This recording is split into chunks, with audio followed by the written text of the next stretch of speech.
Assalamualaikum warahmatullahi wabarakatuh. Salam sejahtera, selamat siang untuk kita semuanya. Perkenalkan, nama saya Rudolf Simanjuntak, BP 16 10 11 5261 0387, jurusan Sistem Informasi, kelas SI7. Nah, pada pertemuan kali ini kita membahas tentang implementasi sistem. Implementasi adalah perencanaan atau pelaksanaan. Sistem adalah suatu kesatuan yang terdiri dari beberapa komponen atau elemen yang saling berhubungan. Jadi, jika diartikan secara keseluruhan, implementasi sistem adalah langkah-langkah atau prosedur yang dilakukan terhadap suatu sistem dalam menguji dan memulai sistem baru atau memperbaiki sistem yang ada. Tahap implementasi sistem terdiri dari 3 tahapan, yaitu menerapkan rencana implementasi, 2 melakukan kegiatan implementasi, 3 tindak lanjut implementasi. Tahapan implementasi pertama yaitu adalah membuat rencana implementasi. Langkah-langkah yang harus dipersiapkan diantaranya adalah menentukan anggaran biaya. Di antara anggaran biaya ini, semua biaya yang dikeluarkan untuk kegiatan implementasi perlu dianggarkan dalam bentuk anggaran biaya, di mana anggaran biaya ini juga berfungsi sebagai pengendali kontrol terhadap biaya-biaya yang dikeluarkan. Yang kedua yaitu pengaturan waktu atau penjadwalan. Waktu yang diperlukan untuk melakukan kegiatan implementasi perlu diatur dalam bentuk skedul waktu penjadwalan. Yang kedua itu adalah pemilihan tempat dan instalasi HW dan SW. Pemilihan tempat HW dan SW. Tempat HW dan SW dari sistem informasi perlu ditentukan dan disiapkan. Keamanan fisik dari tempat perlu juga dipertimbangkan. Instalasi HW dan SW setelah tempat disiapkan, maka selanjutnya dilakukan instalasi atau pemasangan dari HW dan SW. Tahapan kedua dalam implementasi sistem yaitu adalah melakukan kegiatan implementasi. Kegiatan implementasi dilakukan agar dengan dasar kegiatan telah direncanakan dalam rencana implementasi. Kegiatan-kegiatan yang dapat dilakukan dalam tahap implementasi adalah sebagai berikut. Pertama, pemilihan dan pelatihan personil. Kedua, pemilihan tempat dan instalasi HW dan SW. Ketiga, pemrograman dan testing program. Keempat, testing sistem. 5, konversi. Pertama yaitu adalah pemilihan dan pelatihan personil. Telah diketahui bahwa manusia atau brainware merupakan faktor yang perlu dipertimbangkan dalam sistem informasi. Jika sistem informasi ingin sukses, maka personil yang terlibat harus diberi pengertian dan pengetahuan yang cukup tentang sistem informasi dan posisi serta tugas mereka. Personil ini perlu dipilih terlebih dahulu. Cara pemilihan personil dilakukan dari 2 sumber. Yang pertama adalah sumber internal, yaitu karyawan perusahaan atau organisasi tersebut merupakan sebagai prioritas. Kedua, sumber eksternal atau calon karyawan dari luar perusahaan.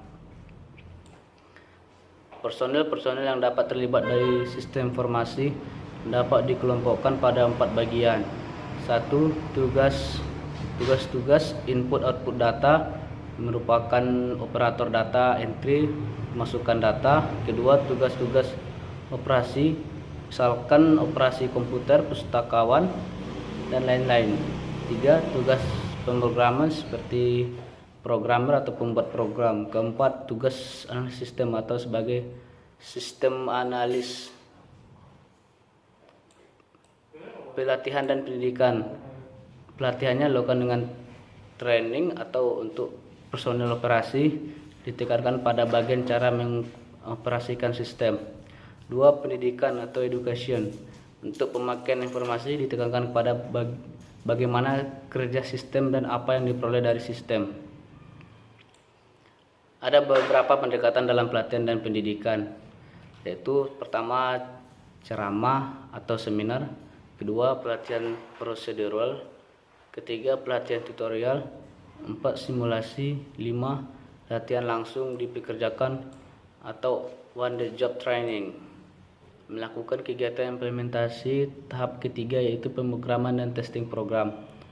Rancangan PL yang sudah dibuat sebelumnya perlu dilakukan pemrograman. Pemrograman merupakan kegiatan menulis program yang akan dieksekusi oleh komputer. Pemrograman dilakukan oleh programmer dengan menggunakan bahasa pemrograman atau yang telah ditentukan. Testing program. Sebelum program diterapkan, maka program harus bebas dari kesalahan. Oleh karena itu, program harus dites atau diuji terlebih dahulu untuk menemukan kesalahan-kesalahan yang mungkin terjadi. Pelatihan prosedural. Pendekatan pelatihan ini menyediakan kepada masing-masing personil prosedur-prosedur tertulis yang menjelaskan kegiatan personil tersebut. Personel-personel ini dapat mengajukan pertanyaan baik secara kelompok atau individu tentang tugas yang ada pada prosedur tersebut. Pelatihan tutorial. Pendekatan ini tunjuk kepada masing-masing personil secara tatap muka. Pendekatan ini baik untuk tugas yang rumit dan penting yang membutuhkan bimbingan langsung. Pendekatan simulasi. Pendekatan ini dilakukan dengan membuat simulasi yang mewakili lingkungan atau situasi kerja personil. Latihan langsung di pekerjaan atau OJT. Pendekatan ini dengan meletakkan personel langsung kepada posisi pekerjaannya.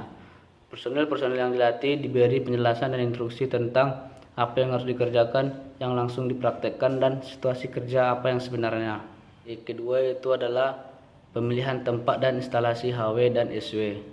Pemilihan tempat HW dan SW. Tempat HW dan SW dari sistem informasi perlu ditentukan dan disiapkan. Keamanan fisik dari tempat perlu juga dipertimbangkan. Instalasi HW dan SW. Setelah tempat disiapkan, maka selanjutnya dilakukan instalasi atau pemasangan dari HW dan SW.